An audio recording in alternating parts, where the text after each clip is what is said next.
They called it the Devil's Dog, a 150-pound Neapolitan Mastiff, black as a closed casket, with a jaw that had crushed bone, and a temper that had sent 3 grown men to the emergency room in a single year. It belonged to Connor Valdez, the kind of name that didn't get spoken out loud in most parts of Chicago, unless you wanted trouble finding you before morning. At 36, he'd built an empire that rivals couldn't survive, and that dog Nero was the only living thing on earth he'd ever trusted. So when Nero disappeared for 3 weeks without a trace, Connor turned the entire South Side upside down looking for it. When it finally came back on its own, thinner, dirtier, but alive, something had changed. It wouldn't let anyone near it anymore. It'd growl, snap, bare its teeth at anyone who wasn't Connor himself. Everyone figured the dog had gone feral, but they were wrong. Because one morning, while Connor was walking Nero through a rough stretch of South Side, the dog ripped the leash from his hand and bolted full speed. No warning, straight toward a filthy sidewalk where a woman lay curled under a sheet of cardboard. Nero didn't bark, didn't growl. It lowered its massive head and lay down beside her, gentle, careful, like it was guarding something it had already lost once and wasn't going to lose again.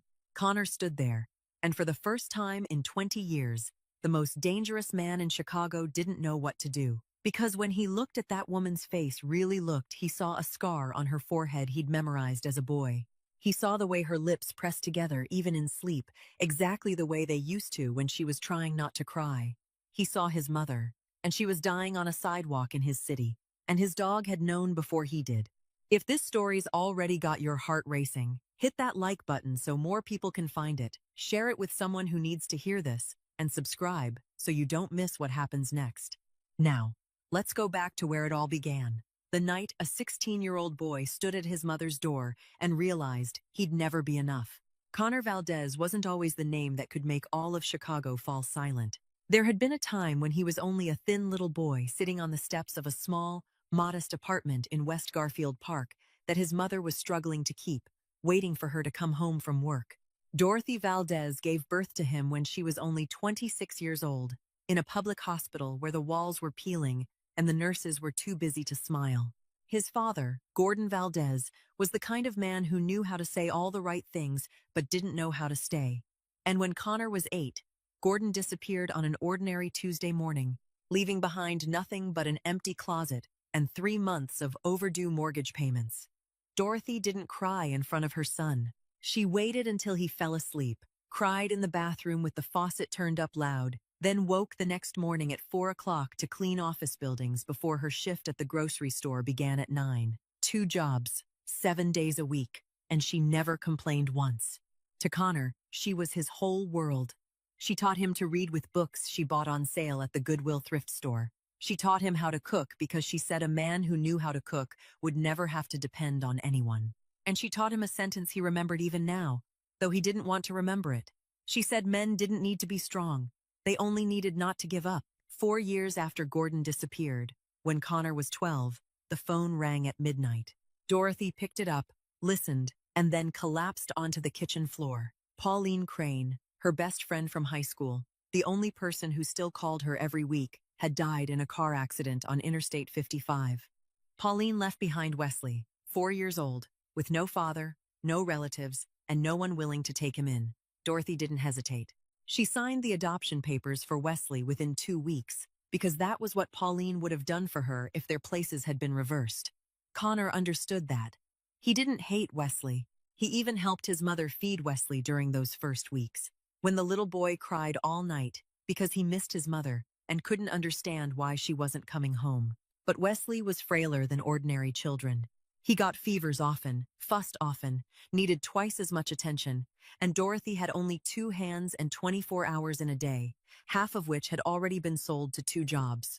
She was exhausted, and in that exhaustion, she began to divide things without realizing she was dividing them. Wesley needed more attention because Wesley was weaker, and Connor was strong.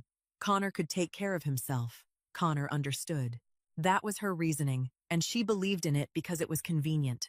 When Wesley needed new shoes for the school year, Dorothy bought them. When Connor needed new shoes, she said the old pair could still be worn.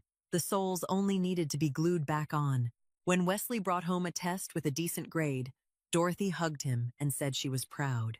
When Connor brought home a test with the highest grade in the class, she nodded, then turned and asked whether Wesley had eaten yet.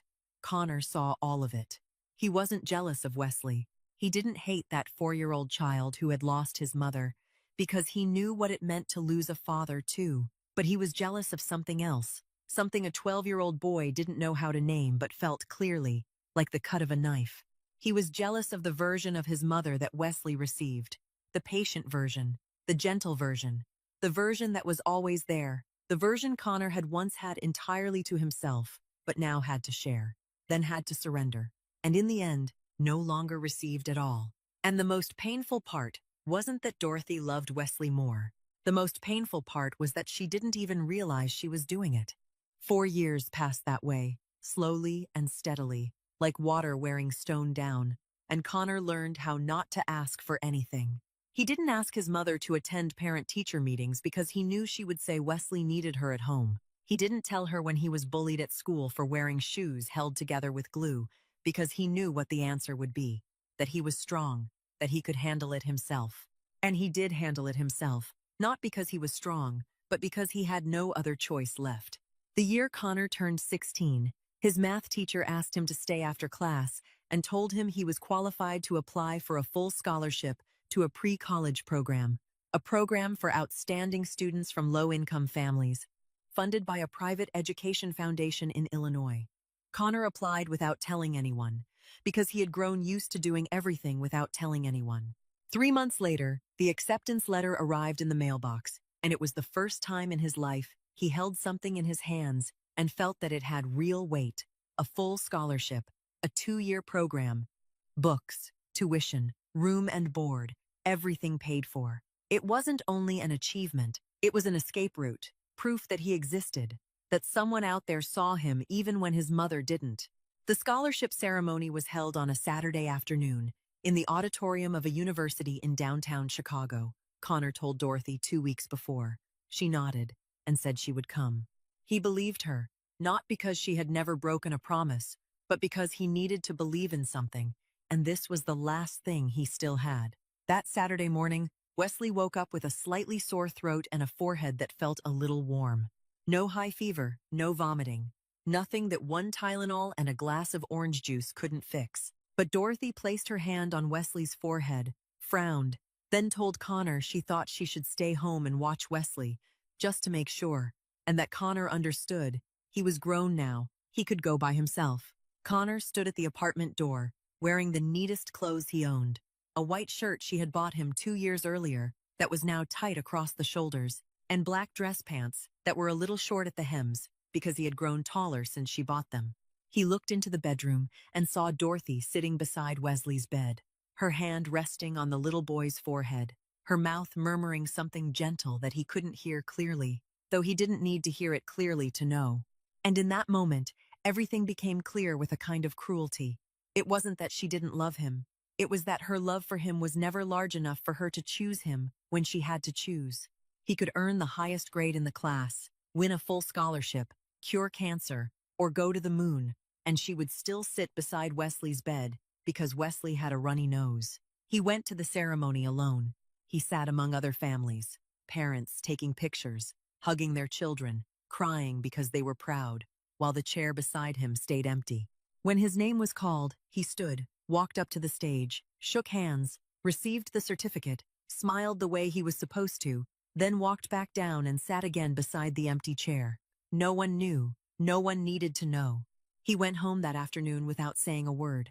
He walked straight into his room, took his old backpack, packed a few sets of clothes, the book his mother had bought him when he was little, the scholarship certificate folded into quarters, and $42 he had saved from helping carry goods for the grocery store at the end of the block. Dorothy saw him carrying the backpack toward the door and asked, in the same ordinary voice she used every day, "Where are you going?" Connor stopped.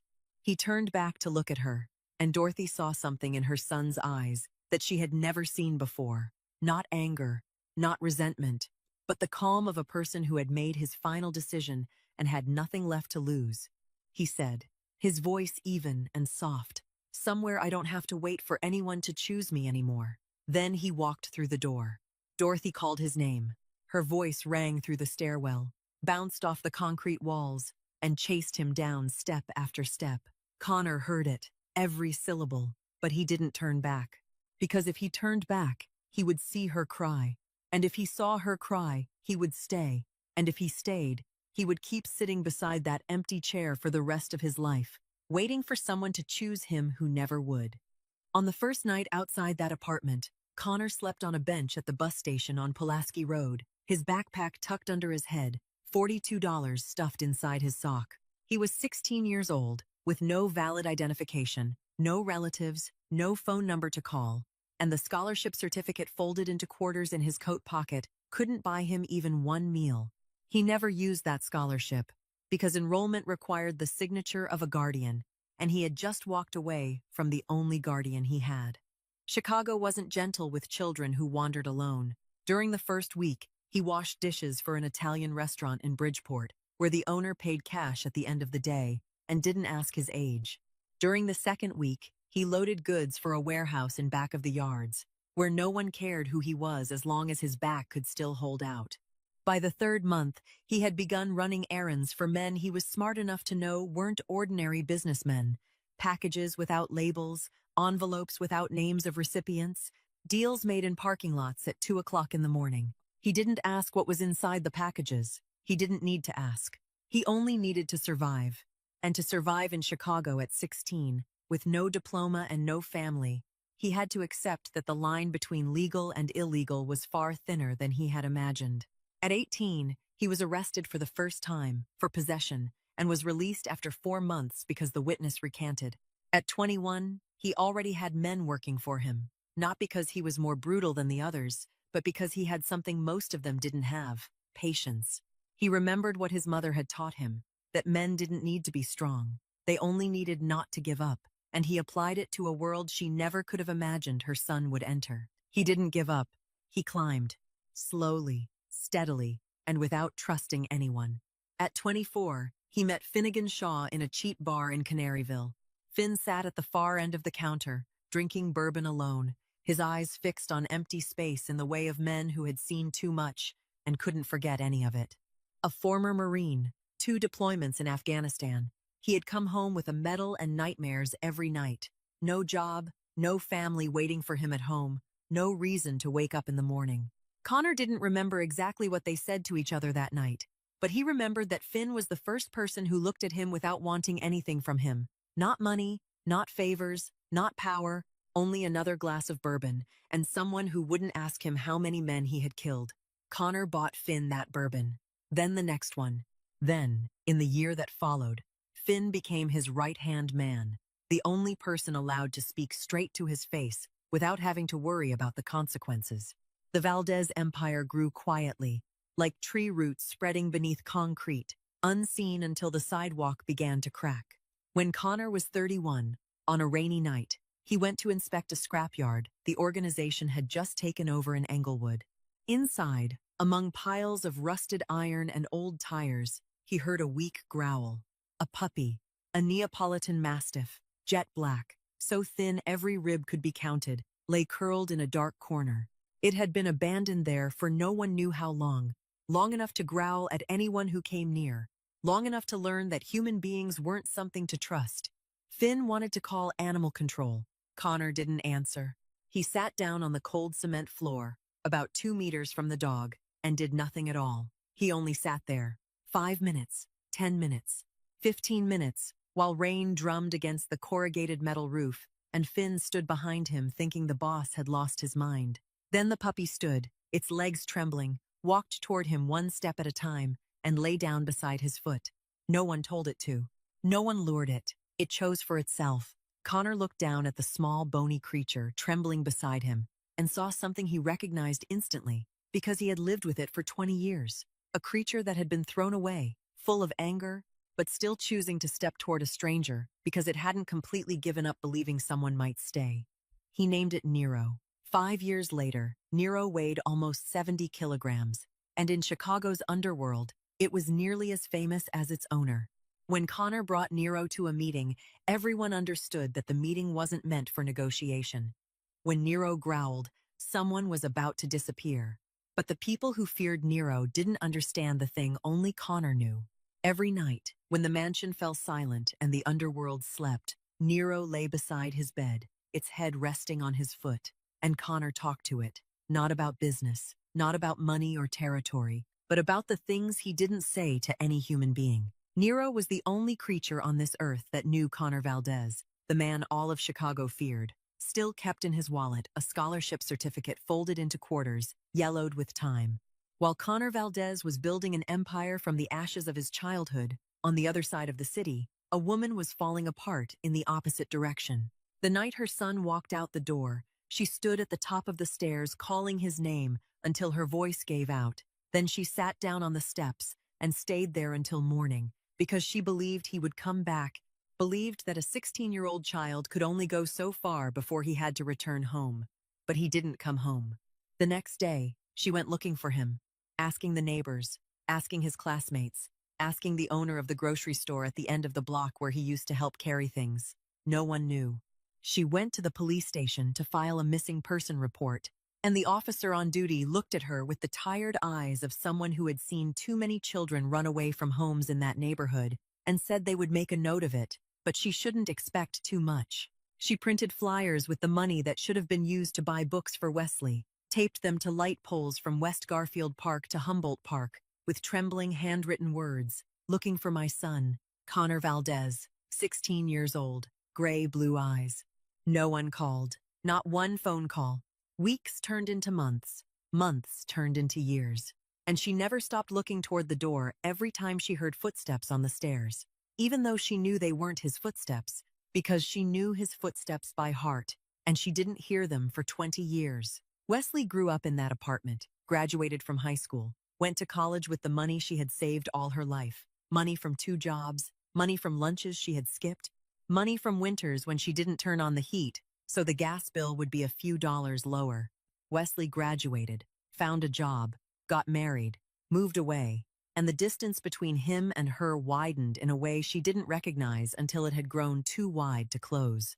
He called every month, then every quarter, then only on holidays, and each call was shorter than the one before. Then one day, he came to visit her, carrying a stack of papers and a smile she wanted to believe was sincere. He said she was old now, that managing money at her age was complicated, that he would take care of her. She only needed to sign here, power of attorney, so he could manage things for her more conveniently. She signed.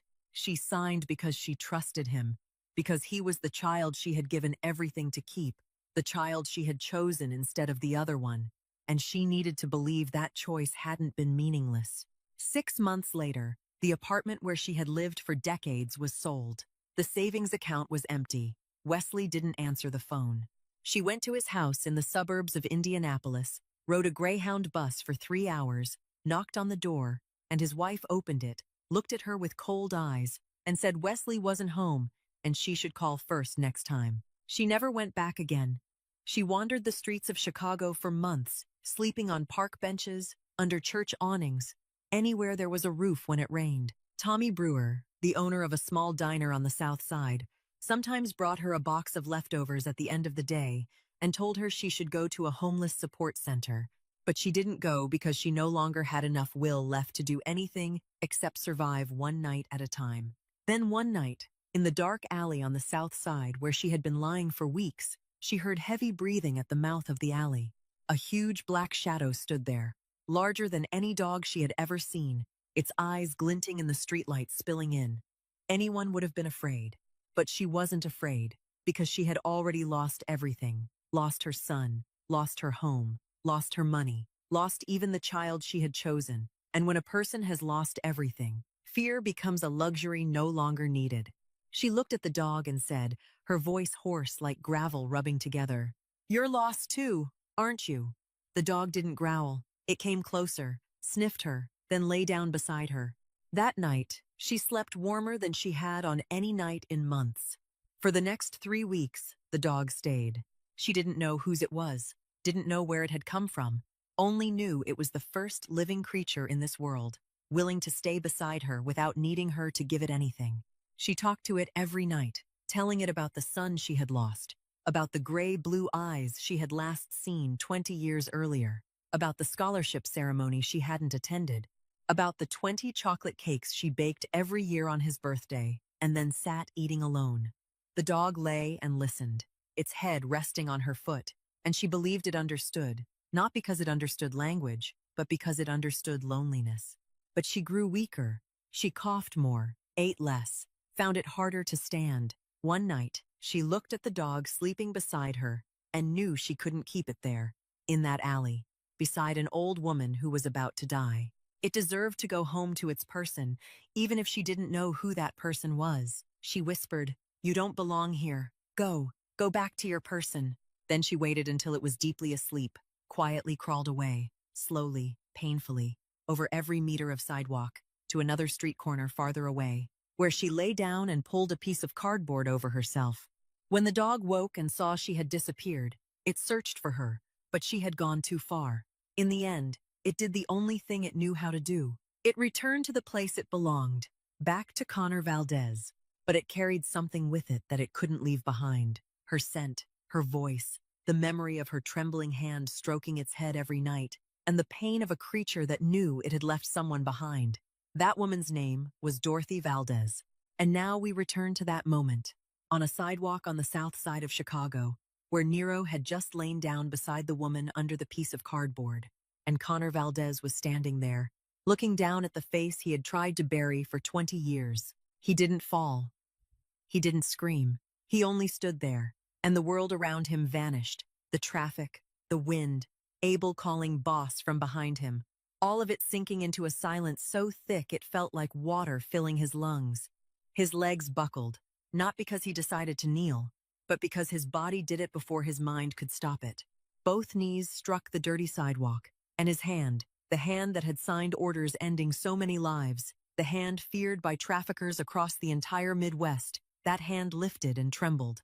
He touched her shoulder, gently, as though he were afraid she might break, and perhaps she really might, because beneath that filthy cloth there was nothing left but bone and skin and a faint, fragile breath, trying to cling to a life she herself no longer wanted to keep. He said only one word, his voice breaking in a way no enemy had ever heard. "Mom." She didn't respond right away.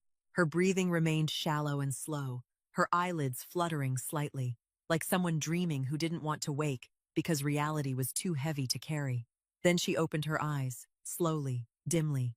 Eyes that had lost most of their light looked up at the sky with the gaze of someone long accustomed to seeing nothing worth looking at. But then her eyes met the gray-blue eyes looking down at her, and in one instant, 20 years collapsed. She knew those eyes.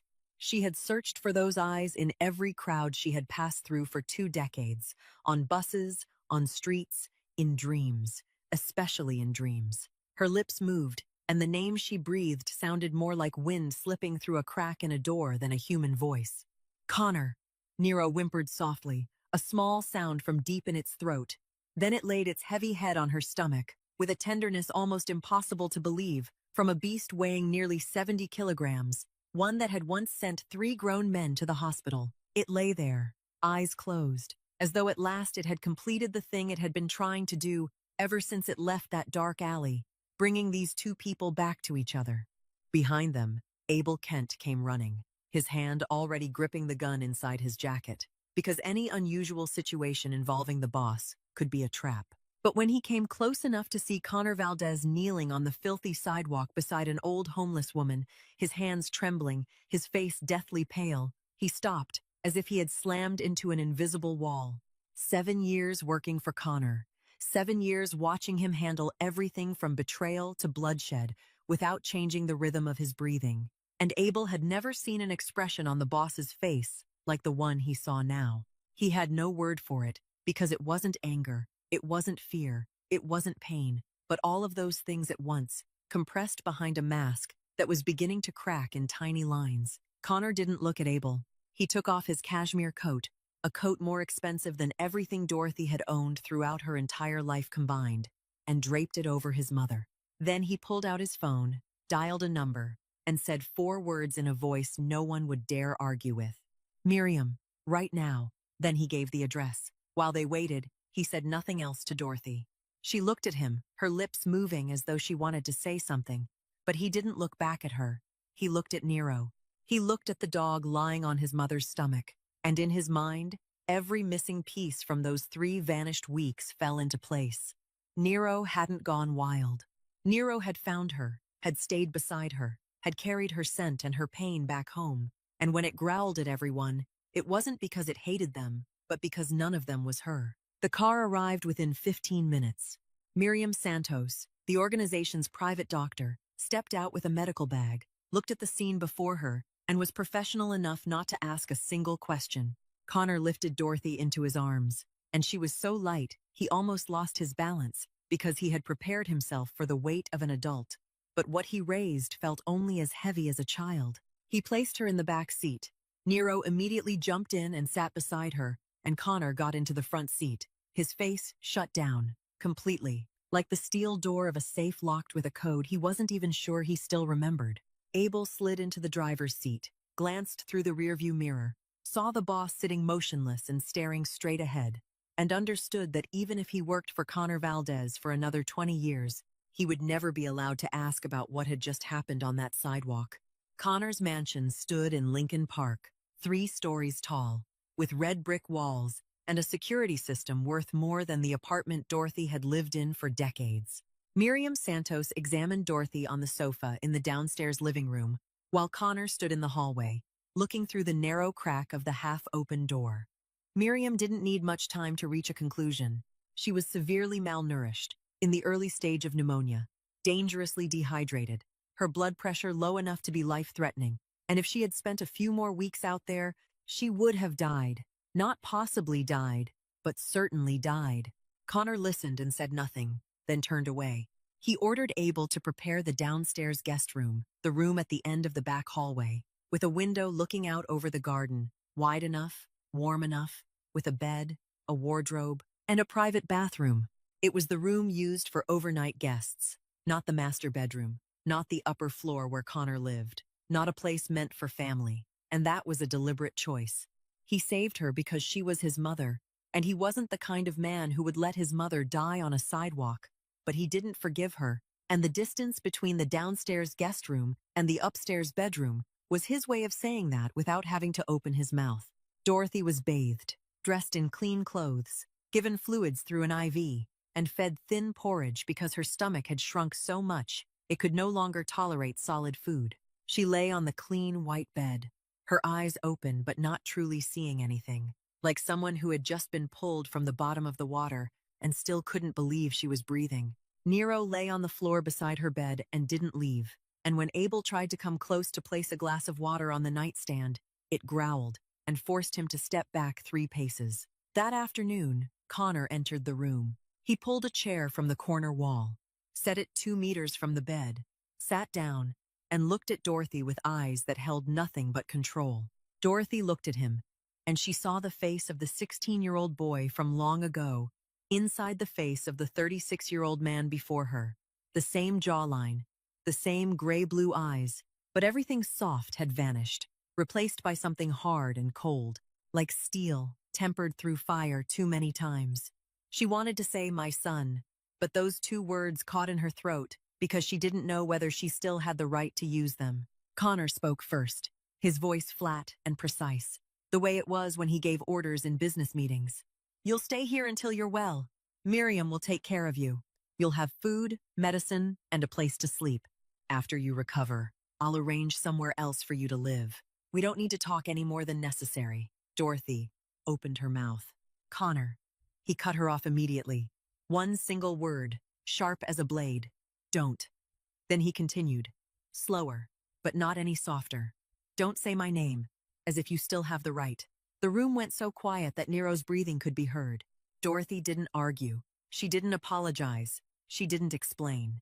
She only looked at him, and in her eyes there was something Connor recognized but refused to admit, because if he admitted it was real regret, he would have to face the possibility that she had suffered, and if she had suffered, then the story he had told himself for 20 years, that she didn't care, that he had left and she hadn't even bothered to look for him, would collapse, and he couldn't bear to have one more thing collapse. He stood, pushed the chair back into its place, walked to the door, closed it behind him, then leaned his back against the wall outside the hallway and shut his eyes. Inside the room, Dorothy lay on the clean white bed in the million-dollar mansion of the son she had lost, and she cried, without sound. Tears slid down both sides of her temples and soaked into the pillow, and her hand clutched Nero's fur, clutched it tightly, as if the dog were the only thing keeping her from falling into the abyss whose edge she had stood on for 20 years. Nero didn't move. It let her cling, let her cry, lying still like a black stone beside the bed, and that was more than anyone had given her in all those years. Half an hour later, Finn entered the mansion after finishing business outside. He found Connor sitting in the study on the second floor, pouring whiskey but not drinking it, only staring at the glass. Finn closed the door, stood in front of the desk, and asked directly, without circling around it, because that was how he had operated for 12 years. "Who is she?" Connor didn't answer right away. He looked at the glass of whiskey, looked at the afternoon light passing through the amber liquid, and stayed silent long enough for Finn to understand that the answer coming next wasn't the kind of answer anyone could treat as ordinary. Then Connor said, his voice low, almost without breath, "My mother." Finn Shaw, the man who had survived 2 deployments in Afghanistan, the man who had watched comrades die in front of him and still gotten back on his feet, the man who had followed Connor Valdez through life and death for more than a decade without ever asking too many questions, stood there and didn't know what to say. Not because he had nothing to say, but because he understood there are moments when any words would be too much, and this was one of them. In the days that followed, Connor left the mansion early in the morning and came home late, sometimes not coming home at all, as if Dorothy's presence in his house was something he could only endure by keeping a physical distance from it. And during the hours when he was gone, Dorothy lay in the downstairs guest room, too weak to go far, but awake enough to observe. And what she saw told her more than any conversation Connor would never allow her to have. The mansion was beautiful, beautiful in the way she had only ever seen in magazines in hospital waiting rooms, polished oak floors, a marble kitchen, furniture whose names she didn't know, but knew for certain that each piece cost more than an entire year of her wages back when she was still working. But there were no photographs, not one photograph on any wall. No family pictures, no pictures of friends, no memories. Nothing to show that a real human being actually lived here instead of merely existed. No paintings on the walls, except 2 black and white abstract pieces that she suspected someone else had chosen for him, not Connor himself. No green plants, no bookshelves, no half-eaten bowl in the sink or pair of shoes left crooked in the hallway. None of those small signs that a person lived somewhere and didn't simply sleep there. Everything was expensive, perfect, and hollow in a way that chilled her. From her room, she heard footsteps moving back and forth in the hallway. Heavy, steady, always someone there, 24 hours a day. One morning, when Miriam opened the door to come in and examine her, Dorothy briefly saw a man pass behind her, tall, wearing a black suit, and beneath the suit jacket was the unmistakable outline of a gun tucked at his side. She said nothing, but she saw. Another day, when she was strong enough to walk into the hallway to use the bathroom, she passed Abel Kent, standing there talking on the phone. His back was turned to her, his sleeves rolled up, and she saw the long scar running from his wrist to his elbow. Not a surgical scar, but a cut, the kind of mark she knew didn't come from an accident. Abel turned around, saw her, immediately pulled his sleeve down, and lowered his head. He said nothing, only bowed his head and walked away quickly. And that bow told her everything. That in this house, the name Connor Valdez wasn't the name of a man, but the name of a force everyone feared. She began to fit the pieces together. The mansion had no warmth because its owner had built it like a fortress, not to live in, but to keep anyone from getting inside. There were no family photographs because he had no family, or rather, because at 16 years old, he had decided he didn't need a family. No one dared come close to him because he had turned himself into something people could only fear or obey, never love. And that was the price, she realized with the cruel clarity of a mother seeing the wound she herself had made. The price he had paid to never be abandoned again was becoming a man no one dared get close enough to abandon. Miriam came every day, checking her blood pressure, adjusting her medicine, making sure she ate enough meals. She was a practical woman, one who didn't ask much, didn't judge, but also didn't pretend this situation was normal. After a few days, when Dorothy was well enough to sit up and eat rice, instead of lying there with fluids dripping into her veins, the two women began to talk. At first about medicine, about meals, about things that didn't matter. Then gradually, like water finding its way through a crack, Dorothy began to tell the story. She told Miriam about Wesley, about the child she had adopted because of a promise to her dead best friend, about how she had poured everything into him, believing she was doing the right thing, believing Connor understood, that Connor was strong, that Connor didn't need her as much as Wesley did, about how Wesley grew up, graduated, then tricked her into signing a power of attorney, sold her home, took the money, and vanished from her life as if she had never existed.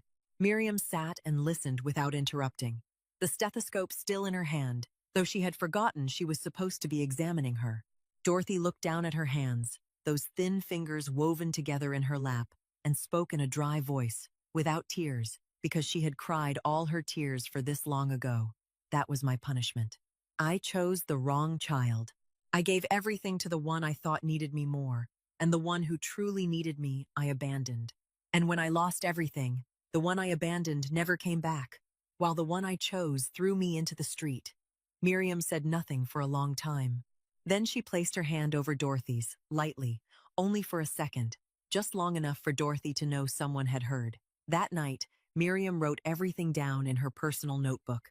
Not because she intended to tell Connor, she understood her boundaries in this organization, but because she knew that sooner or later, he would ask. And when he asked, she wanted to have the exact answer, not a blurred memory.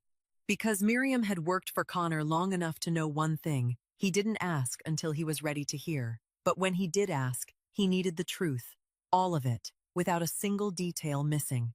On the 5th night after Dorothy was brought back to the mansion, Connor returned close to midnight after a meeting in Pilsen that had lasted longer than expected. He stepped into the house, nodded to the night guard, took off his coat, and went up the stairs toward his room on the 2nd floor. The downstairs hallway was dark, with only the glow of a nightlight spilling through the crack under Dorothy's door at the end of the hall. And he passed it the way he did every night, without stopping, without looking, without admitting that behind that door was the woman who had given birth to him. But tonight, he heard her voice, not crying, not calling out, a voice, small, hoarse, slow, the kind of voice used by someone telling a story to someone else without expecting an answer. She was talking to Nero. Connor stopped, not because he wanted to listen, but because his feet stopped on their own before he could order them to keep moving. Dorothy's voice slipped through the crack in the door, thin and light as smoke. The first year after he left, I thought he'd come home. I saved him a portion of dinner every night, put an extra pair of chopsticks on the table, then sat there waiting until the rice went cold before I cleared it away. You know that? I did that for a whole year, every night. And then one day I realized I was talking to an empty chair. Nero lay still. She could hear its steady breathing, and she went on. Then his birthday came, his 17th birthday. The first year he wasn't home, and I didn't know what to do. I stood in the kitchen at 5 o'clock in the morning, looking at the oven, and I thought, if I bake a cake, maybe he'll smell it, somewhere out there. He'll smell the chocolate cake and remember the way home. She gave a small laugh, dry and thin as paper, about to tear. I know that was foolish, but I still baked it. I baked the chocolate cake because when he was little, chocolate cake was his favorite. Every time I baked one, he'd sit in front of the oven and look through the glass, waiting for the cake to rise, and his eyes would light up. You know that? Those gray-blue eyes would light up like he was seeing something magical for the first time. Outside in the hallway, Connor stood motionless, his back against the wall, his eyes open but seeing nothing except the darkness and the memories he had built walls around for 20 years. The memory of chocolate cake in that small kitchen, of the old oven with a crack in one corner of the glass door, of his mother's hands in oven mitts pulling the tray out, and of how he had to wait 10 minutes for the cake to cool but never could. So he always burned his tongue, and his mother would laugh, truly laugh, the kind of laugh he hadn't heard again in 20 years, not even in his dreams. Dorothy's voice continued. I lit candles. I sang Happy Birthday. I sang it alone in the kitchen. Then I sat down and ate the whole cake because there was no one else to eat it with. Every year it was the same. 17, 18, 19. Every single year until 36, I baked 20 chocolate cakes, lit candles 20 times, sang alone 20 times. No one ate any of them. No one heard me sing. It was only me and the empty chair and the cake. I wished he was sitting there to eat. Then she fell silent. Nero breathed evenly. The room became quiet again. And outside in the hallway, Connor Valdez, the man who ruled half of Chicago's underworld, the man hired killers called Sir, the man who hadn't shed a single tear since the night he walked out of the apartment in West Garfield Park, closed his eyes, and tears fell. Without sound, without words, they simply fell, running over his cheekbones, along the jawline hard as stone, down onto the collar of his shirt, and he didn't wipe them away because his hands no longer obeyed him, because his entire body was doing the thing he had forbidden it to do for 2 decades. For the first time in 20 years, something inside him broke open, not loudly, not dramatically, just broke, like a load-bearing wall that had endured too long and finally cracked, not because someone struck it, but because it had grown tired on its own. He didn't enter the room. He didn't knock. He didn't tell her he was there, less than 2 meters away from her, hearing every word, crying over 20 chocolate cakes he had never known existed. But he didn't leave either. He stood there in the darkness of the hallway, his back against the cold wall, caught between Connor Valdez, the Mafia boss the entire city feared, and the 10-year-old boy who had once sat in front of the oven, waiting for the cake to rise with shining eyes. And he no longer knew which one of them he was. Connor Valdez wasn't the only person in Chicago who knew how to exploit an opponent's weakness. Perry Knox, 52 years old, a former Drug Enforcement Administration agent for 14 years before being fired for involvement in the disappearance of 30 kilos of cocaine from the evidence room, had spent the rest of his life building his own network on the south side of Chicago with the very skills the federal government had taught him. Knox wasn't as strong as Connor, wasn't as rich as Connor, didn't command loyalty from his men the way Connor did, but he had something Connor didn't have: the patience of a man who knew how to watch and wait for his target to make a mistake. And for the past 2 years, Knox had been waiting. He carried people on the inside, not inside the Valdez organization, because that organization was sealed tight as a safe, but in the surrounding area, delivery workers, maintenance employees, taxi drivers, small eyes no one noticed, but eyes that saw all kinds of things. When a strange woman was brought into Connor Valdez's Lincoln Park mansion in a black car at midday, and afterward Connor's private doctor appeared with a medical bag, that information reached Knox within 48 hours. Knox didn't hurry. He had his people verify it, find public security camera footage, compare images, and within a week, he had the answer. That woman was Dorothy Valdez, 62 years old, Connor's biological mother, homeless, without property, without relatives in contact, and she had disappeared from every system more than a year earlier. Knox smiled when he read the report, the kind of smile belonging to a man who had just found a crack in a wall everyone believed couldn't be broken. The next morning, a brown envelope with no sender's name was left in front of Connor's mansion gate. Abel picked it up, checked it for bombs, checked it for white powder, found it clean, then brought it inside to the boss. Connor opened the envelope in his study, with Finn standing beside him. Inside was a photograph.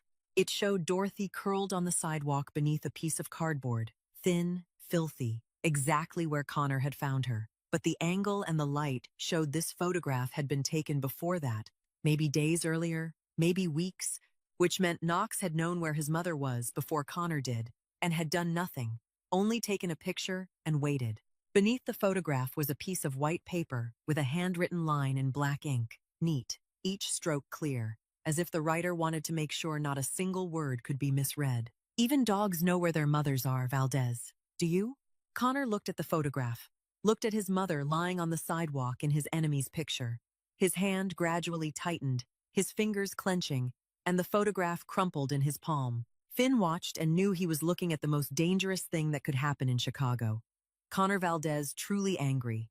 Not the cold kind of anger he used to control his empire, but the hot kind, the kind he had buried deep since the night he left his mother's home, the kind that, once it flared, no one, not even Connor, knew where it would stop. Finn said, "Knox is testing the fire. He wants you to act hot and make a mistake." Connor didn't answer. He set the crumpled photograph on the desk, smoothed it flat, looked at it one more time, then stood and walked out of the room. 2 days later, Knox made his move. 3 men came to the Lincoln Park mansion at 10 o'clock in the morning, while Connor was at a meeting in the West Loop. They arrived in a van disguised as belonging to a plumbing company, parked 1 block from the gate, and approached from the back through the alley leading into the garden. Abel spotted them first, thanks to the security cameras catching unusual movement near the rear fence. He reacted within 90 seconds, pulled 2 guards on duty into position, and when Knox's first man cut through the fence and slipped inside, Abel was already there, waiting. The gunfight happened fast, no more than 3 minutes, the suppressed gunshots sounding like a hammer driving nails in rapid succession. Abel took down 2, while the 3rd man turned and ran through the alley before the 2nd guard could cut him off. Inside the mansion, Dorothy didn't hear the gunshots because her room was at the end of the downstairs hallway, far from the rear garden, and the guns were suppressed. But she heard Nero. The dog leapt off the floor, stood in front of her bed, facing the bedroom door, growling, a deep sound from its chest that shook the wooden floor beneath it, and it stood there like a living wall, 70 kilos of muscle and fangs, ready to tear apart anything that stepped through that door and wasn't Connor Valdez. Dorothy curled up on the bed, not understanding what was happening, but she looked at Nero standing between her and the door, and she knew this dog would die before letting anyone touch her. 15 minutes later, Connor received Abel's call. He listened, didn't say a single word, stood up in the middle of the meeting, and drove home at a speed that treated red lights as suggestions. Connor walked into the mansion 12 minutes after Abel's call, his face calm in the way Finn had long ago learned was the most dangerous sign of all. Because when Connor Valdez was truly angry, he didn't shout, he didn't slam his fist on a table. He became so quiet that the air around him thickened like the air before a storm. He went straight to Dorothy's room before doing anything else, before asking Abel for details, before checking the cameras, before looking at the 2 bodies in the garden that his men were waiting for orders to handle. He opened the door to her room and saw her sitting curled up on the bed, her back pressed against the wall, both arms wrapped around her knees, trembling, not from cold, but because she had heard Nero roaring, and she had lived long enough on the streets to know that when a dog growled like that, something very bad was coming very close. Nero was still standing in front of the bed, not yet lowered, ears raised, eyes fixed on the door, and only when it saw Connor step in, did it slowly sink down and lie on the floor, like a guard finishing his watch. Dorothy looked up, saw Connor, and the first thing she said wasn't to ask what had happened, wasn't to cry for help, but, "I should leave. I'm causing trouble for you." Connor looked at her, looked at the thin 62-year-old woman shaking on the bed in his house, the woman he had picked up from the sidewalk a week earlier, the woman he had sworn he would never forgive. And in that moment, instead of anger, instead of coldness, instead of the flat voice he had used with her since the day he brought her home, something else rose inside him, older, deeper, more instinctive than anything he had built over the last 20 years. He said, his voice low and firm, not the voice of the boss giving an order, but the voice of a man drawing a line that anyone would die for crossing. "This is my house. No one touches anything in my house." He didn't say she was his mother. He didn't say he would protect her. He said anything in my house. And in that moment, perhaps for the first time since he had brought her home, he unconsciously included her on the list of things that belonged to him, along with this mansion, along with this empire, along with Nero. Dorothy heard that sentence and didn't know how to react, because it wasn't forgiveness, wasn't love, but it also wasn't indifference. It was something in between, something she had never heard from him before, and she didn't dare name it because she was afraid of naming it wrong. Connor turned away, closed her door, and went straight upstairs to meet Finn. The 2 men sat across from each other in the study, the door closed, and for 20 minutes, they planned. Not a plan to kill Knox, because killing Knox would create an all-out war, would draw the attention of the Federal Bureau of Investigation, would set off an endless chain of revenge. Connor wanted something worse than death. He wanted Knox alive, alive while losing everything, and knowing exactly who had taken it all.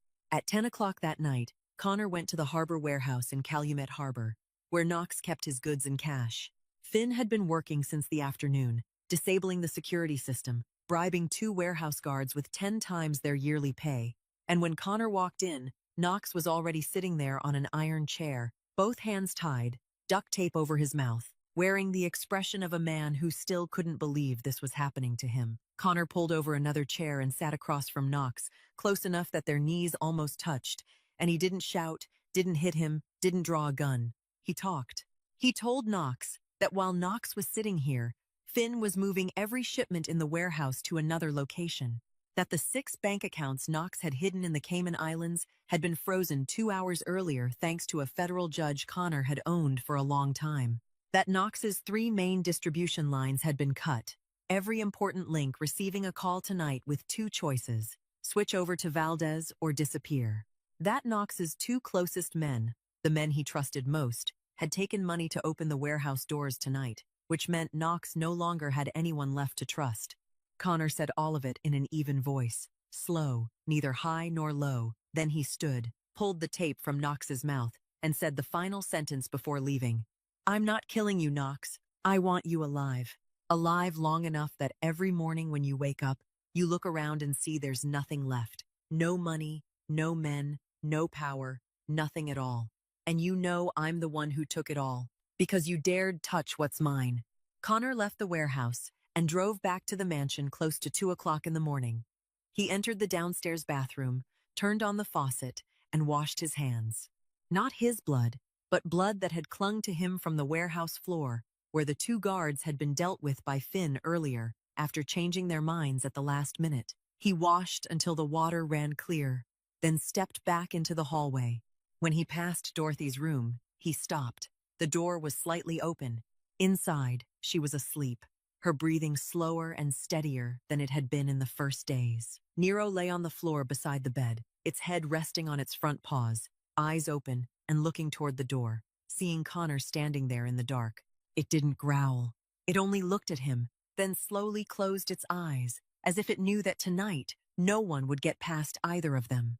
The morning after Knox had been dealt with, Connor sat in his study, a cold cup of coffee on the desk, and called Finn in. He didn't look up when he spoke, his voice flat, as if he were reading a grocery list.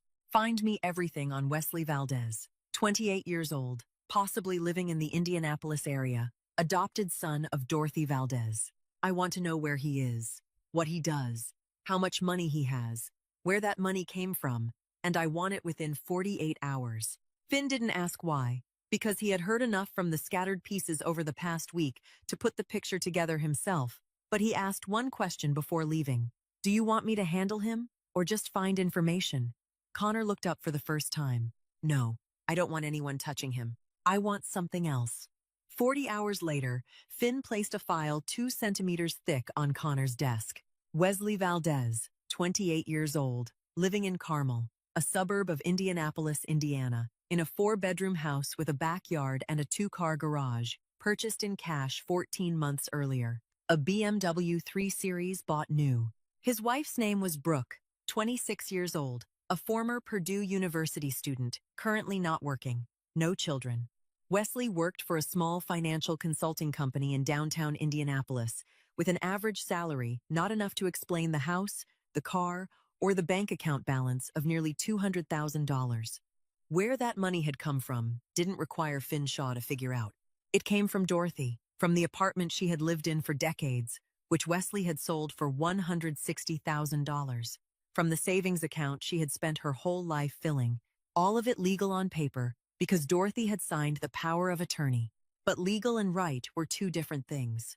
And the last line in Finn's report was what made Connor sit very still for a long time. Wesley Valdez knew Dorothy Valdez was currently homeless in the Chicago area, according to confirmation from a call Tommy Brewer placed to Wesley's phone number 3 months earlier, a call that lasted 2 minutes and 17 seconds, after which there were no follow-up calls from either side. He knew.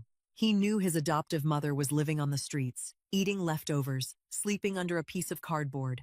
And he knew it 3 months before Nero found her. And he did nothing, didn't call back, didn't send money, didn't drive 3 hours from Indianapolis to Chicago just to at least look at the face of the woman who had raised him. Did nothing except continue living in the 4-bedroom house bought with her money. Connor closed the file gently, and that gentleness was more frightening than any fury. He didn't need violence for Wesley. Violence was something he reserved for enemies worthy of standing across from him. and Wesley didn't deserve even that. He called Judge Warren Holt, 67 years old, a man Connor had held in his hand for a long time, thanks to undocumented loans and secrets. The judge very much wanted kept hidden. The call lasted 4 minutes. Within 2 weeks, a federal financial fraud investigation was opened against Wesley Valdez, using the very power of attorney he had tricked Dorothy into signing as the central evidence. Exploitation of an elderly person's finances, elder financial abuse, a charge the American justice system was punishing more severely with every passing year. The house was frozen. The bank accounts were frozen. The car was seized. Brooke, Wesley's wife, saw the news about the investigation, consulted a lawyer, and filed for divorce within 10 days. Because Brooke wasn't a bad person, but she also wasn't someone willing to sink with a ship that was going down. Wesley lost everything, not in one night, but over 2 slow weeks, one thing at a time, exactly the way Connor wanted, slowly enough for him to feel each piece slipping out of his hands. And when it was all finished, Connor mailed Wesley an envelope. No note, no threat, only one thing inside, a photocopy of the yellowed scholarship certificate Connor had received at 16, the day Dorothy had chosen to stay home and take care of Wesley instead of attending the ceremony for her biological son. Wesley would understand, or he wouldn't. Connor didn't care. Dorothy found out 3 days later, when Miriam accidentally mentioned that Connor had ordered Finn to investigate someone named Wesley, and that name drained the color from Dorothy's face. She waited for Connor to come home that evening, and when he passed her room, she called him in a trembling but clear voice. "Connor, let me speak." He stopped, but didn't enter the room, standing at the doorway with his shoulder against the frame. Dorothy looked at him. "What did you do to Wesley?" Connor answered, his voice neither rising nor falling. "What he deserved," Dorothy said, her voice higher now, not shouting, but trying to keep herself from breaking. "He's my son too." Connor looked at her, and in the pale yellow glow of the night light, his eyes weren't cold and weren't warm either. They were only truth, naked and merciless. "I, the one you didn't choose, am the one who picked you up from the sidewalk. The one you chose knew you were dying in the street and couldn't be bothered to drive 3 hours to look at you even once."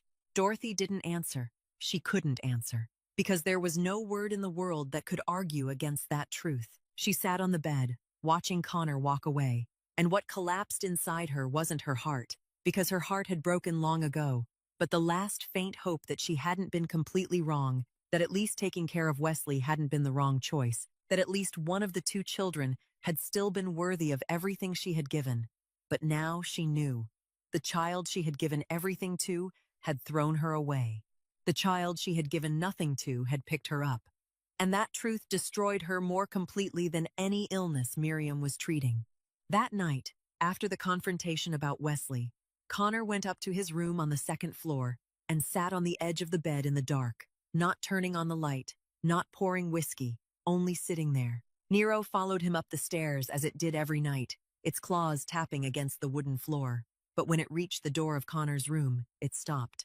It stood at the threshold, its head turned toward the stairs, toward the lower floor, toward Dorothy's room. Then it looked back at Connor. Then it looked toward the stairs again. Connor looked at it. "Come here, Nero." Nero didn't move.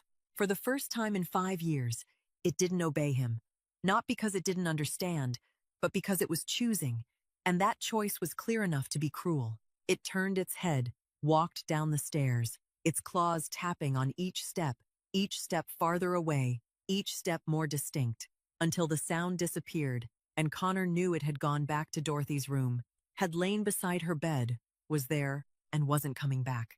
Connor sat on the bed, staring at the empty space on the floor where Nero had lain every night for the past 5 years. That empty space was small, less than 1 square meter, but it felt larger than any room he had ever lived in, because it was proof that the only living creature he trusted in this world had just chosen someone else instead of him.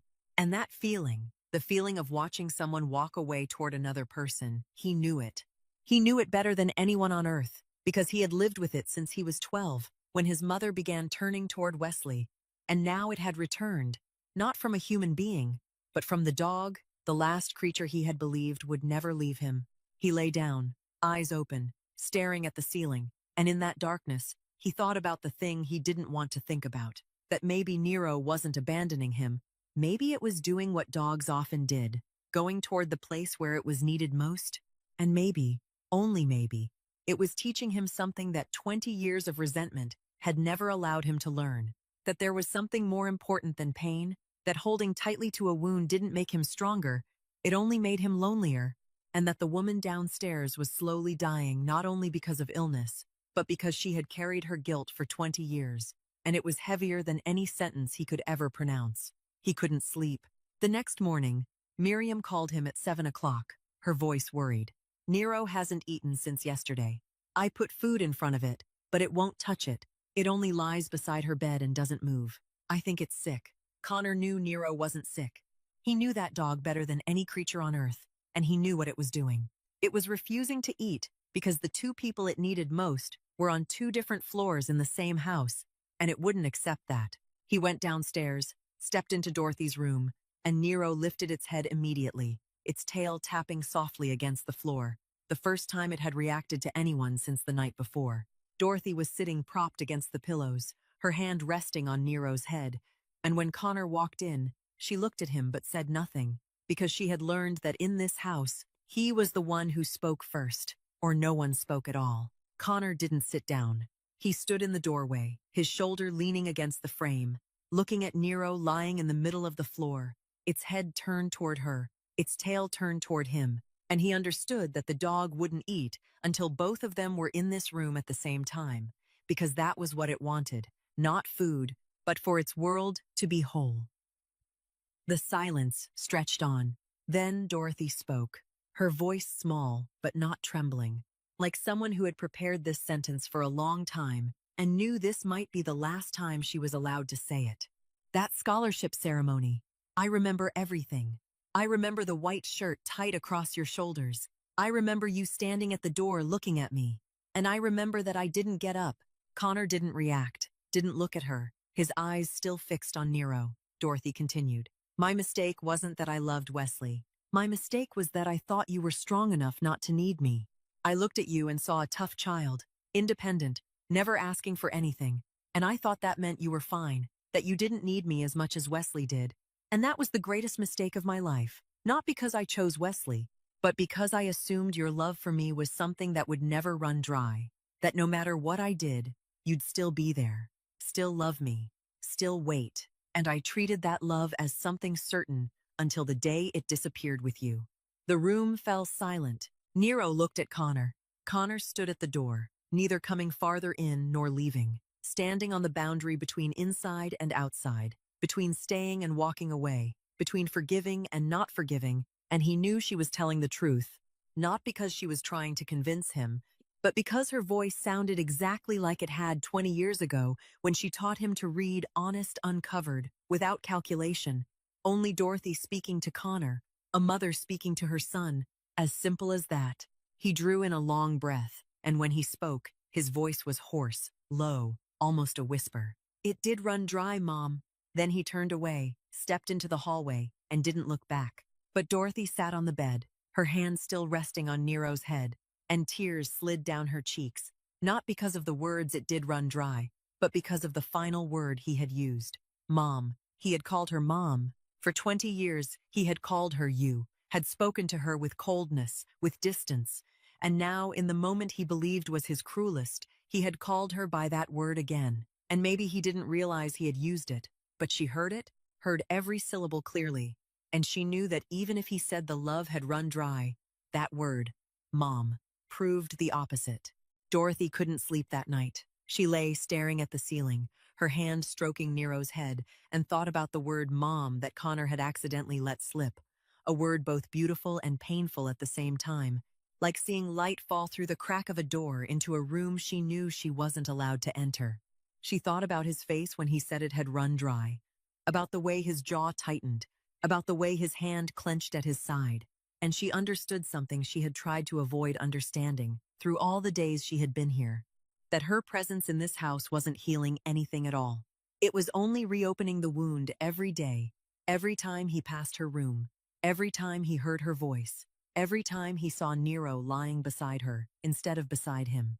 She was hurting her son again, in another way, And this time she was clear enough to realize it before it was too late. She waited until 4 o'clock in the morning, when the mansion was at its quietest, when the night guard shift changed, and there was a gap that lasted 15 minutes, one she had noticed after many sleepless nights. She sat up slowly, every movement aching, but she gritted her teeth and endured it, because she had endured far worse things on the sidewalk outside. She put on the clean clothes Miriam had given her, the soft shoes someone had placed under the bed, though she didn't know who had bought them, and she stood. Nero lifted its head and looked at her, its eyes bright in the darkness, and she bent down, placed both hands on its face, pressed her forehead to its forehead and whispered, "You stay here. You belong to him. You've always belonged to him. Don't follow me." Then she took the pen and the piece of paper Miriam had left on the bedside table, so she could write down the medicine she needed to take, turned it over, and wrote. Her hand trembled. The letters leaned unevenly, but every word was clear because she had been writing this letter in her mind all night. Connor, I don't deserve to be here. You've done more than anything I had the right to expect from the child I failed. Nero belongs to you, has always belonged to you. I'm the one who didn't choose you, and I have no right to ask you to choose me now. Mom. She placed the paper on the pillow, smoothed it flat, then stepped out of the room. Nero rose to follow her, and she turned back, shaking her head. Stay. Nero looked at her, then at the door, then back at her again, and it whimpered softly, a small sound from deep in its throat, the sound of a creature that understood something terrible was happening but didn't know how to stop it. She walked away, closed the bedroom door, moved down the downstairs hallway, through the kitchen, out the back door that led to the garden, through the small gate she had seen the maintenance staff use every morning, and she stepped into the alley behind the mansion, into the darkness at 4:15 in the morning, a thin 62-year-old woman walking into the city of Chicago without knowing where she would go, only knowing she couldn't stay in a place where her presence cut into her son like a knife every day. 2 floors above, Connor was sleeping, a shallow, broken sleep like every night, and he was awakened not by a sound, but by barking. Nero was barking. Nero almost never barked. In the 5 years he had raised it, he could count the number of times it had barked on the fingers of one hand, because Nero growled, Nero rumbled, but Nero didn't bark, and when it barked, it meant something was very wrong. He sprang up, ran down the stairs, and the barking led him to Dorothy's room. Nero was trapped inside, clawing frantically at the inner side of the door, its nails gouging deep into the polished oak as it barked again and again, desperate to break free and follow the scent it had just lost. Connor opened the door. The room was empty. The bed was empty. Her things were still there, but she was gone. His eyes swept the room and stopped on the paper on the pillow. He picked it up and read it. The letters tilted and trembling, and word by word, he read it to the end. Then he read it again. Then his hand clenched, the paper crumpling in his palm, and he stood there in the empty room, smelling her scent still lingering on the pillow, the cheap soap Miriam had bought, the medicine, the scent of the 62-year-old woman he hadn't wanted to look at a week ago. Yet now the room without her felt so empty he couldn't breathe. Nero bolted out of the room, ran to the back door, then turned and looked at Connor, then ran toward the door again, then looked back once more, and he realized it was leading the way, exactly like the day it had yanked the leash and lunged toward the sidewalk. It knew where she had gone, or at least it would find her, because it had found her once before. Connor grabbed the car keys from the kitchen table, stepped into the hallway, and nearly slammed into Finn, who had heard the barking and come down to check, his eyes still heavy with sleep but his hand already gripping his gun by reflex. Finn looked at Connor's face and said one word, "Boss." Connor answered, and his voice wasn't cold, wasn't flat, wasn't the voice of the boss, but the voice of a man afraid of losing something he had only just realized he didn't want to lose. "Clear everything. I'm going to find my mother." Finn stood there, watching Connor walk out the front door, Nero running beside him, and in 12 years of following the boss, this was the first time he had ever heard Connor Valdez say the words, "my mother," in front of someone else, without trying to hide them, without swallowing them back down, without turning them into anger or contempt, simply saying them, plain and real, as if for the first time he was admitting that he was still someone's son, and that it still mattered. Connor drove out of the mansion, Nero sitting in the passenger seat, its head thrust through the lowered window, its nose drinking in the morning air, and he drove into Chicago at dawn, while the streetlights were still glowing and the streets were still empty, searching for a thin 62-year-old woman trying to disappear again, because she believed disappearing was the best thing she could give him. He drove for nearly 1 hour, through every street Nero reacted to. The window rolled down, the dog's nose drawing in the air again and again, its head turning left when he took the wrong direction, turning right when he needed to change lanes, and Connor followed it because he had no other way. Because every security camera he had access to had failed to catch the image of an old woman walking at 4 o'clock in the morning through streets without cameras, because Abel had men searching. But Chicago was a city of nearly 3 million people, and a homeless old woman was more invisible than a ghost. Nero began to grow agitated when the car passed the area near Harrison Street. It whimpered, clawed at the car door, and when Connor turned onto South Canal Street, it barked once, short and decisive. Connor looked in the direction its nose was pointing and saw the Greyhound bus station, a low gray building with a long awning and rows of plastic seats outside for passengers waiting for early departures. He parked 20 meters from the station, turned off the engine, and looked. Dorothy was sitting on the far right waiting bench, alone, her back slightly bent, her right hand clutching a small plastic bag he didn't know where she had gotten, perhaps picked up somewhere along the road, and inside there was probably nothing but a few odds and ends Miriam had given her. Her eyes were fixed straight ahead, toward the electronic board showing the bus departures. But she wasn't really reading it, because she didn't know where she was going, had nowhere to go, had no one waiting at the other end. She was only sitting there because a bus station was a place for people who were leaving, and she had decided that leaving was the last thing she could do for her son. Nero didn't wait for Connor to open the door. It jumped through the lowered window and charged forward, 70 kilos racing across the parking lot, with enough speed to make 2 passengers smoking nearby startle and step back. It ran straight to Dorothy, stopped in front of her feet, then lay down, placed its head on her soft shoes, and whimpered. A small, long, trembling sound, like the sound of a creature that had found again something it thought it had lost for the second time. Dorothy looked down, saw Nero, and understood at once. If the dog was here, then he was here too. She lifted her head and saw Connor stepping out of the car. He wasn't wearing a suit, wasn't wearing a coat, only a wrinkled black shirt, pulled on in a hurry, dark pants, shoes with the laces still untied. No bodyguards, no weapon, nothing at all, just him. Connor Valdez, 36 years old, standing in the Greyhound parking lot at daybreak, looking like any man in the world and not the Mafia boss all of Chicago feared. He walked toward her, stopped about 3 meters away, and asked, his voice calm but not cold. Not the boss's voice, not the voice of a man giving orders, only the voice of someone asking because he truly wanted to know the answer. Where were you planning to go? Dorothy looked at him, her eyes wet, though she didn't cry. She had promised herself she wouldn't cry in front of him again, because her tears no longer had the right to ask him for anything. Somewhere, I won't bother you. Connor didn't answer right away. He looked at her sitting on the plastic bench at the bus station at dawn, a plastic bag in her hand, waiting for a bus to somewhere no one would be waiting, and in her he saw something he didn't want to see because it looked too much like himself. 20 years earlier, he too had sat on a bench at the bus station on Pulaski Road, his backpack under his head, not knowing where to go, only knowing he couldn't stay. And now she was doing the very same thing. In the same city, on the same kind of plastic seat, with the same loneliness. You've been bothering me for 20 years, he said, and Dorothy flinched softly because she thought he would tell her to come home, or if she wanted to leave, then leave. But not this. Not because you were close, he continued, but because you were far away. Because every time I saw someone on the street with hair like yours, I had to look away.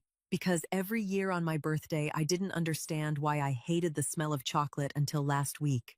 Because I lived 20 years without a mother, and you think that didn't bother me. Dorothy looked at him, her lips trembling, and she bit down hard to keep her promise not to cry.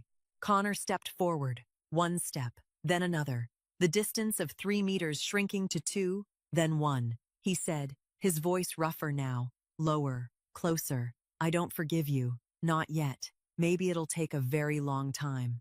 Maybe there'll be days when I look at you, and still see the child standing at the door, waiting for his mother to choose him. But I'm still your son. Whether you chose me or not, I'm still your son, and I won't let your son die in a bus station. Dorothy said nothing. She looked at him standing before her, close enough that she could touch him if she dared lift her hand, and she did the thing she had wanted to do from the day he brought her back to the mansion, but hadn't dared, because she was afraid he would step back. She reached out, slowly, trembling, palm turned upward, not grasping, not pulling, only open, placed in the space between them, letting him choose, to touch or not touch, to take or not take. She wouldn't demand anything. She was only letting him know that this hand was here if he wanted it. Connor looked at that hand. Thin, bony, wrinkled, rough from months outdoors. The hand that had once cooked rice for him, once led him across the street, once rested on his head every night, then one day moved to rest on another child's head instead. Nero lifted its head from Dorothy's feet, looked at her hand, looked at Connor's hand hanging at his side, then did the thing only Nero would do. It nudged its nose against Connor's hand, gently, pushing his hand toward Dorothy's. A small nudge, 70 kilos, but light as a feather. And that nudge broke the last thing still holding Connor back. He took his mother's hand. No embrace, no tears, no more words, just held it. His 5 fingers closed around her 5 fingers, tight, certain, and Dorothy felt her son's hand, a hand now much larger than she remembered, rougher, stronger, a hand that had done things she didn't want to know, but still that same hand, the hand of the child who used to hold hers on the way to the market every Saturday morning, and 20 years earlier, he had let go of this hand when he walked through the door of the apartment in West Garfield Park, and today, inside the Greyhound station at dawn, he chose to take it again. They said nothing as they got into the car. There was no need to speak.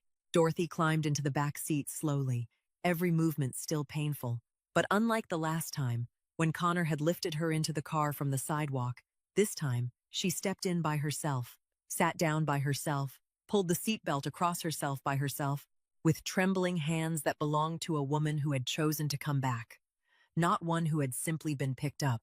Nero jumped onto the back seat right after her, without waiting for an order, without needing anyone to open the door. It climbed in and lay down beside her, placed its heavy head on her lap, and then its tail wagged, softly, slowly. For the first time since the day it had returned to the mansion after 3 vanished weeks, that tail wagged, and Abel wouldn't believe it. Finn wouldn't believe it. No one in the Valdez organization would believe it if someone told them the dog feared by the entire Chicago underworld was wagging its tail in the back seat of a car like a puppy being brought home. But it was true, because Nero wasn't always a symbol of power or a weapon of intimidation. Before all of that, it was only a dog. And a dog needed exactly 2 things, the people it loved and peace. And now it had both in the same car. Connor sat in the driver's seat, started the engine, and drove away from the Greyhound station. He didn't turn on music. He didn't call Finn. He didn't check his messages. He only drove, both hands on the steering wheel, eyes on the road, and now and then, not on purpose, only by instinct, he looked through the rearview mirror. In the mirror, he saw his mother. 62 years old, thin, her gray hair brittle and disheveled, her skin wrinkled, covered with wounds carved into her by time and life and mistakes, sitting in the back seat of his car, in the clean shirt Miriam had given her, wearing the soft shoes someone at the mansion had bought, and her hand was stroking Nero's head, slowly, gently, exactly the way she used to stroke his head every night before he slept, back when he was small, back when she was his entire world. Back before everything broke. And he understood, not with reason, because reason was what he had used for 20 years to build walls, to bury things, to turn pain into strength and cruelty. He understood with something deeper, older, something Nero had known 3 weeks earlier when it lay down beside a homeless old woman in a dark alley on the south side and let her stroke its head every night. Some things are abandoned not because they aren't worthy of love, but because the person who loves them has forgotten how to show it. Dorothy didn't abandon him because she didn't love him. She abandoned him because she was exhausted, because she was wrong, because she was human, and human beings make mistakes. And her greatest mistake wasn't the absence of love, but believing that love would be understood even if it was never shown. And he didn't leave because he had stopped loving her. He left because he loved her so much that every time she chose Wesley, it felt like a knife, and he couldn't survive one more cut.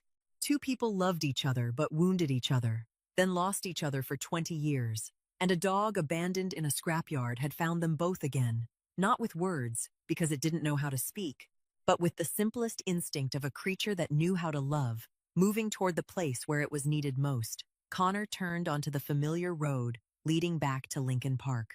The morning light had grown clearer. Chicago was waking up, traffic beginning to thicken, and in the rearview mirror, she had closed her eyes, her head resting back against the seat, her hand still on Nero's head, while Nero had closed its eyes too, breathing evenly, not growling, not irritable, not fierce, because it didn't need any of that anymore. Growling was the language of pain, and that pain had softened because at last, the two people it loved most in the world were in the same place, in the same car, moving in the same direction, going home.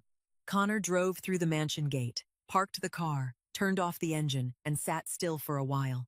He didn't turn around to look. He didn't need to. He only sat there, both hands still on the steering wheel, listening to his mother's breathing and the dog's breathing blending together behind him. And he thought that maybe this wasn't forgiveness. Not yet.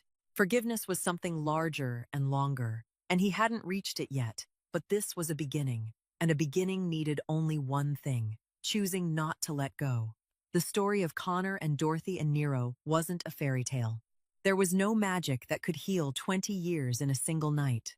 But it reminds us that sometimes people don't need to forgive completely before they can love again. They only need to be brave enough to take again the hand they once let go. And sometimes, what pulls us back toward one another isn't an apology or an explanation, but a creature that doesn't know how to speak, only how to love, and to love patiently enough not to give up on either side. If this story touched you, please press like so more people can hear it. Share it with someone you think needs to hear this story today. And subscribe to the channel so you won't miss the stories we bring you every day. We want to know how you feel after hearing this story. Whether it makes you think of anyone in your own life, whether there is a hand you once let go and now wish you could hold again. Write it in the comments below. We read every line and listen to every one of your stories from deep within our hearts. We wish everyone watching this video very good health, a joyful life, and peace in every day. Thank you for being here. Goodbye, and we'll see you again in the next video.